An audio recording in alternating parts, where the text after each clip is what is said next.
بسم اللہ الرحمن الرحیم۔ السلام علیکم ورحمۃ اللہ وبرکاتہ۔ دعا کرنا اپنے لیے عبادت ہے اور اپنے دوستوں کے لیے دعا کرنا خدمت ہے۔ عبادت کرنے سے جنت ملتی ہے اور خدمت کرنے سے خدا ملتا ہے۔ میری تمام مسلمان بہنوں اور بھائیوں سے التجا ہے کہ جمعۃ المبارک کے دن اپنے پیارے نبی حضرت محمد صلی اللہ علیہ وآلہ وسلم کی تمام امت کے لیے خصوصی دعا فرمائیں۔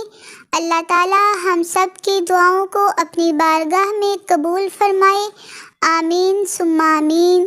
اگر آپ کو میری یہ ویڈیو اچھی لگے تو پلیز میرے چینل کو سبسکرائب اور ویڈیو کو لائک ضرور کریں۔ اللہ تعالیٰ آپ کو جزائے خیر عطا فرمائے، آمین۔ اللہ حافظ۔